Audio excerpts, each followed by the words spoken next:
Kia ora all, it's Claire from Santulan Yoga. For today's class, we're looking at janu sirsasana. So that's head to toe pose. For this class, you don't necessarily need any props, but you may want to have a block if you've got a dodgy knee like how I do. You may also want a strap or a scarf or a dressing gown belt if you need assistance with reaching the hands towards the foot. This will be self-explanatory when we get going. So for this class, we'll start sitting down, legs stretched out in front of us. And if you need any of those props, make sure they're nearby. So we'll just start off, just rock slightly from side to side, get comfortable on the sit bones on the bottom. And with the legs, we want the knees and the ankles close together.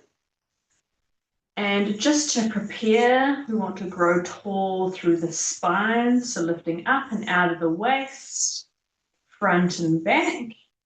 Kind of imagine that someone is lifting your upper half of your body upwards. So we don't want to be slunk down with a curve in the spine.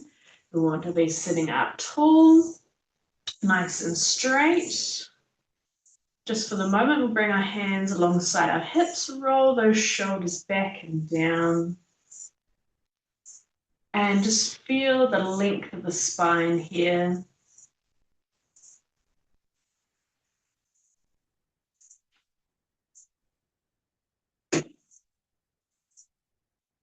Take one more breath.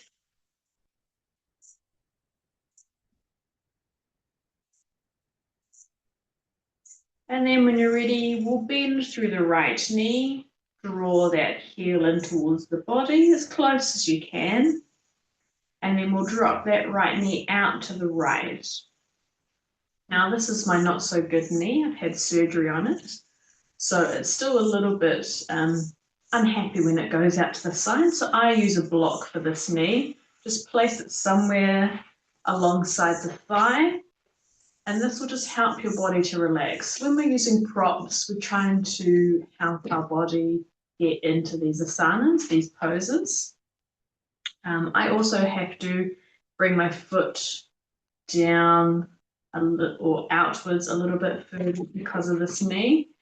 Ideally, you should have the foot a little bit closer in. But again, as always, just see how your body's feeling today and make any adjustments with props or anything like that you need to make sure that your body is comfortable and ready to go further into these postures.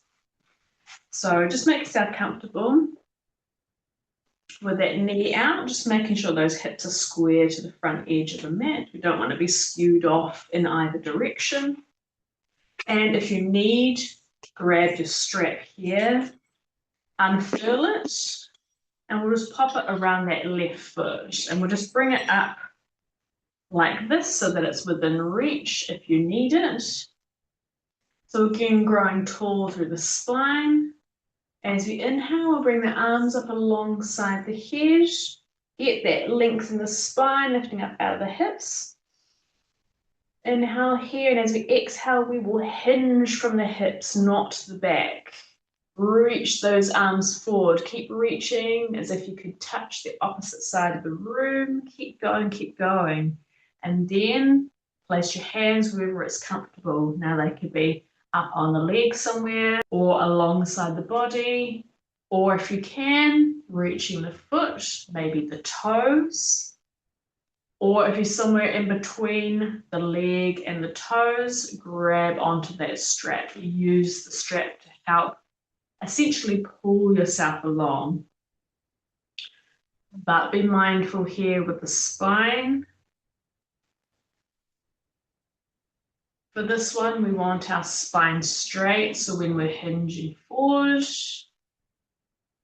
we're not rounding through the spine. We want the length. We want the stretch to be coming along the back of the leg, bottom, and then upwards through the spine.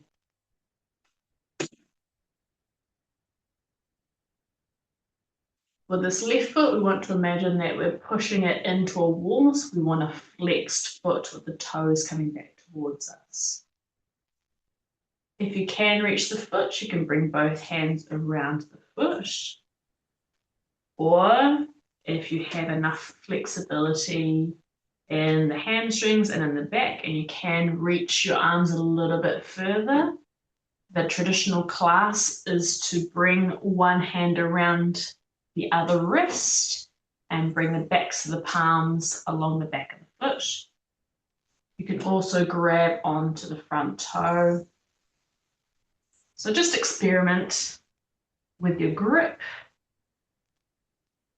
and wherever you are, make sure that the shoulders, neck, and the head are relaxed. We want the upper half of the body nice and relaxed. Mainly focusing on stretching through the back side of the body. So we'll take a few breaths here.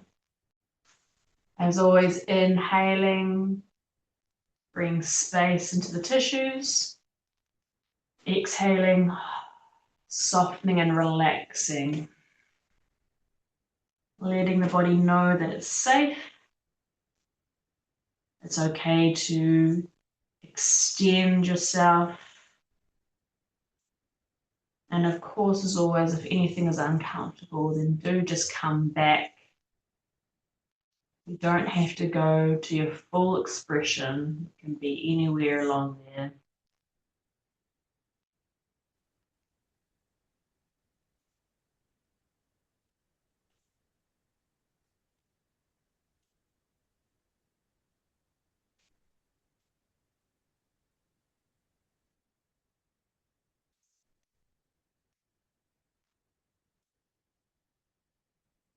Now the focal point is somewhere towards the toes or just in front of the foot along the mat, maybe looking at the front edge of the mat.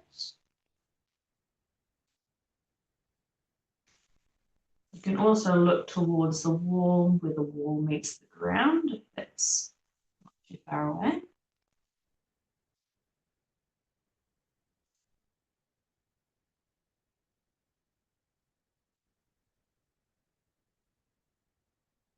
All right, we'll have one more breath here.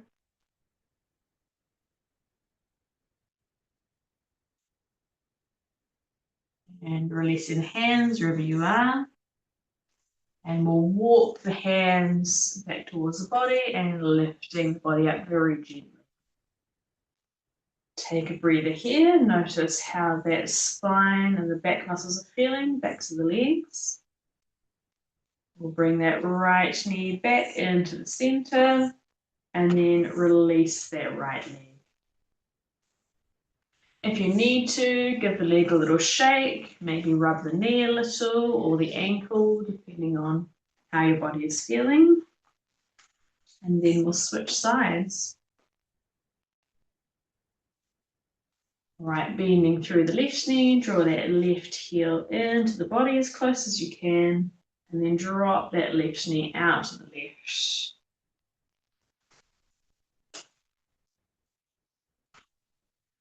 All right, making sure those hips are square to the front of the mat.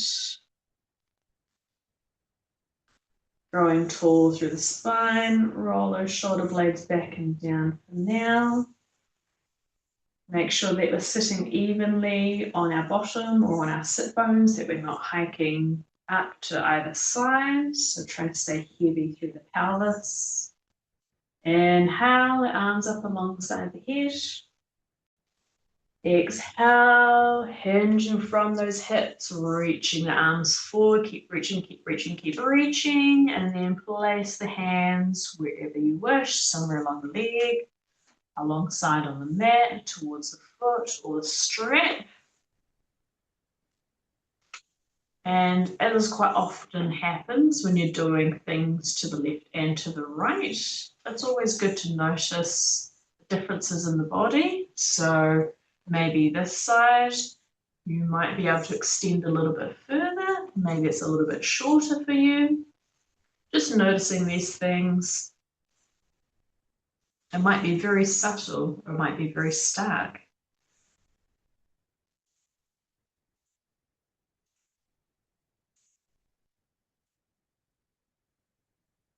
Again, imagining that we're pushing that foot into a wall. We want those toes coming back, flexing the foot, extending out through the heel.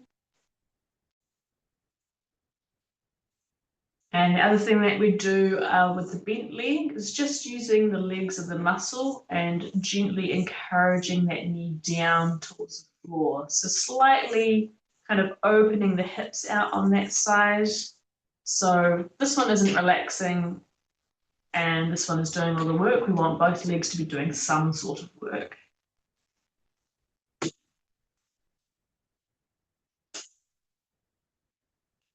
Another thing you can do is imagine that you're pushing this right foot and leg backwards and slightly pressing the left knee forwards to ensure that we're squaring our body. So wherever the arms are, make sure the shoulders, neck and head are relaxed, a nice relaxed expression on the face, maybe even a little smile if you can manage it. This can be quite an intense posture if you're very tight along hamstrings or into the back. Find your drishti point, your focal point for your eyes, whether you're looking at the toes, in front of the foot, somewhere along the mat, or looking slightly up into the distance towards a wall. You can even close your eyes if you wish as well.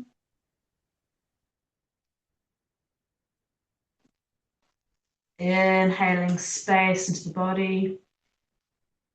Exhaling, soften and relax. Let the body settle into this posture.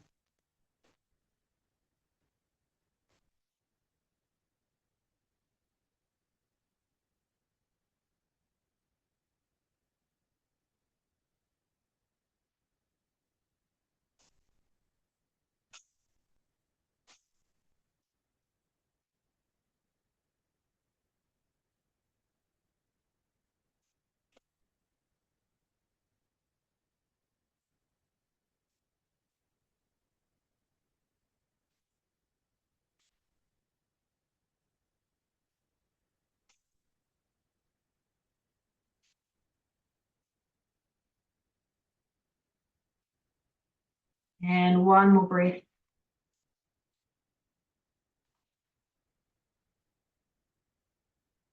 Release the hands. Walk the hands back up. Pause here. Notice the difference between the right and the left legs. Bringing that left knee back into the body and extending the leg. Give the legs a little jiggle if they need. Maybe rub some of the joints.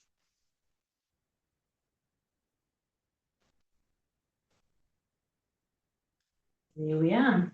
Janu sirsasana.